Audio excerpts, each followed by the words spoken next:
Hello everyone. It's been a while, but we're finished filming, and now it's time to edit.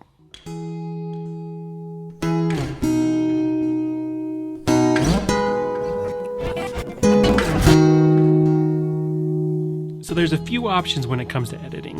I was trained in Final Cut Pro 7, and then Final Cut Pro 10 came out, or Final Cut Pro X. And when that happened, it did not go so well. The format that we were used to was completely thrown out the window. I remember people being frustrated with not being able to find the tools that they would usually use. Also the magnetic timeline.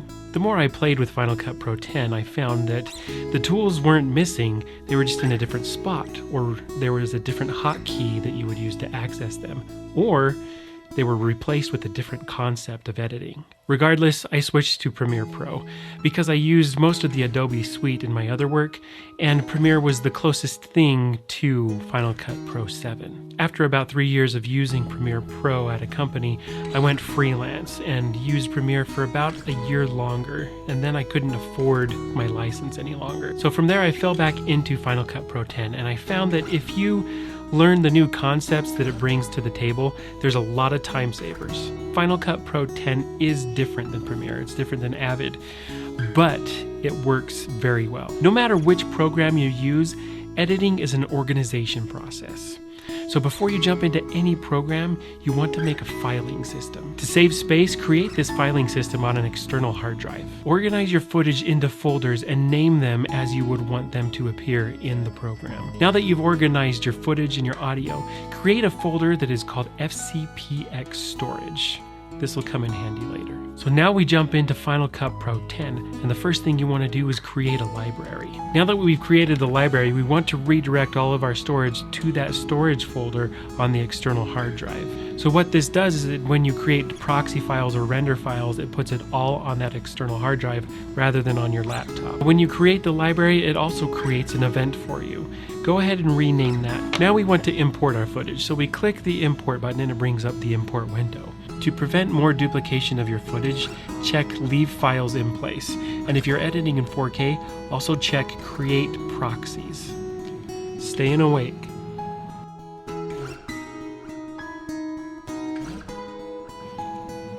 It's really just soda. I don't drink coffee. So a proxy file is just a lower resolution file that you can use to edit with, and it won't bog down your computer. This process usually takes a while, so I do it at night and then I go to sleep. And then wake up and hopefully it's done and my computer didn't crash. That usually doesn't happen, but it can. The cool thing about Final Cut Pro 10 is that the process of making proxy files is super easy. I've done this in Premiere before and the process was more complicated. So now you can see why I've organized and named my footage the way I did. When you import it, it creates a keyword based on the name of the folder for all the footage. In Premiere, we would call these keywords bins. It essentially organizes your footage into whichever bin you've created for it. So the next thing I do is I add an extra keyword to the audio files so that they're grouped with the video files that I want to sync them with. From there, I'll go into that keyword and then I'll sync the footage to the audio. Make sure that you have checked to use the audio from the clip to sync with the good audio. Now that you have the file synced, you can double click it and it will open it in the timeline. You can go in there and turn down the camera audio, which you don't want to use. Now that that is done, create a new keyword for this file called synced, and repeat this process for every clip that you will use. Now that that's ready, the only bin or keyword you'll be looking in now is the synced one. Unless of course there's, some B-roll that you need to go back and grab. And I know at this point we really want to get stuff into the timeline, but there's one more step that I usually take. What you want to do at this juncture is you want to go through your footage and select in and out points of clips that you want to use, and then hit the F button. It'll create a green line on top of it, which marks it as a favorite. This whittles down your footage and helps you to get very familiar with it. It's like a decision-making process that makes it, smaller and smaller incrementally until you find the clips that you really want to use. Now that you've done that, you can make sure that that's all you see is your favorites. So remember, if you're toggled on favorites, you won't be able to see your other footage that is not favorited. Favorited, I think, would be the right word. But either way, if you want to see it again, you got to toggle back to all clips. In Premiere, they don't really have a process of creating favorites, and what I would usually do is create a whole nother sequence And then I would go and cut up my footage and put all of my favorites into that sequence, and then I would take from that sequence and put it into my actual timeline. In Final Cut Pro 10, this step is built into the process, which makes it that much better. Now let's create a project. There's multiple ways to place things in the timeline. You can drag and drop it, or you can hit W on your keyboard.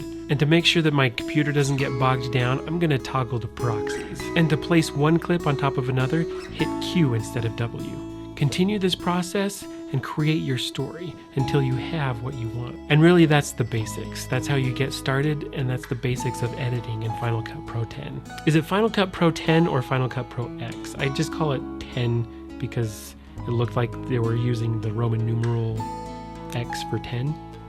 Anyway. How long has that been off? Anyway, that was weird, but I hope this video was helpful for you to be able to start editing in Final Cut Pro 10. Please remember to subscribe and like the video. If you have any questions or comments, please put them in the comment section below. Thanks for watching this video, and we're on to the next one.